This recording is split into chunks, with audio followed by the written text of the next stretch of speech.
Tervetuloa Envitec-Polis-kanavalle. Olemme täällä Kangasalalla Sauli Branderin kotitilalla syntymäkodissa ja videolla kuulette tämän uljaan viljankuivurin investointiprosessista sekä siihen liittyvistä talouslaskelmista.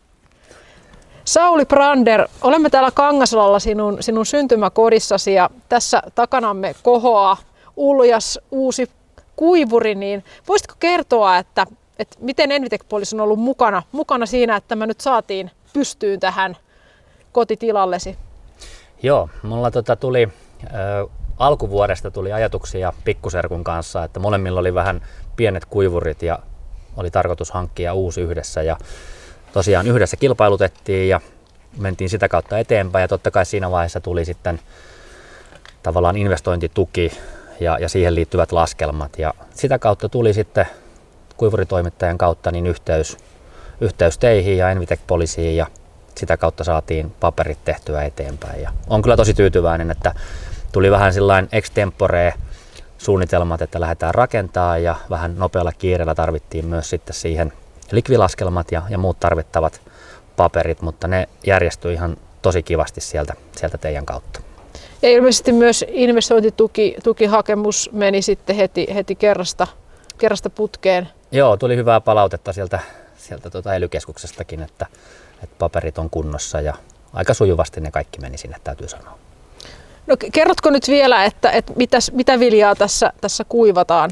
No meillä viljellään pääasiassa kauraa, ruista ja härkäpapua. Ja tämä kerkesi valmistuun elokuun loppuun. Me oltiin pikkasen puitu jo, tai rukiit oltiin puitu siihen mennessä ja kauraakin jonkin verran. Ja tuossa talouskeskuksen pihassa on vanha isäni vuonna 1977 rakentava kuivuri ja siinä kuivattiin ne.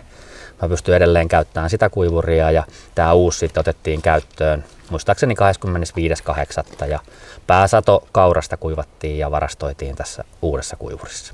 No miten voisit kuvailla tätä asiakaskokemusta, että oliko palvelu sujuvaa?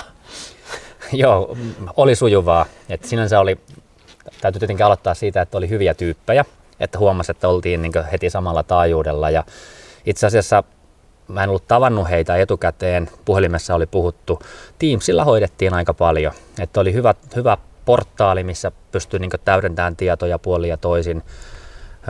He täydensi puhelun perusteella ja sitten mulla oli mahdollisuus itse täydentää niitä vielä. Sitten mulla oli tavallaan käyttäjätunnukset siihen palveluun. Se oli mun mielestä tosi helppo ja vaivaton. Että kyllä suosittelen ehdottomasti ja mikä oli parasta tavallaan, että siinä tuli otettua kiinni tilan talous ja se on mulle tärkeä tavallaan, että tehdään kannattavaa toimintaa ja sitten kun ulkopuolisin silmin katsotaan, niin sieltä sai monta hyvää vinkkiä ja tuli itsellekin päivitettyä, että missä mennään. Eli tämä portaali, jonka mainitsit, niin varmaankin oli Envitec Visio Talous, joka on tämä meidän talousohjelma. Kyllä. Joo. No, voisitko suositella Envitec-Polisia muille? No kyllä, mä oman asiakaskokemukseni perusteella mielellään suosittelen ilman muuta, että helppo ja vaivaton, todellisia ammattilaisia. Mun mielestä se on aina arvostettavaa, että oli henkilöitä, jotka tuntee toimialan, eli ymmärtää tavallaan maatalouden arjen, mutta kuitenkin on piin kovia niiden lukujen kanssa. Että kyllä mun mielestä erittäin hyvä asiakaskokemus, sen helppo ja vaivaton, sitä mä korostaisin, että olen tyytyväinen. Kiitos haastattelusta Sauli Brander. Kiitos.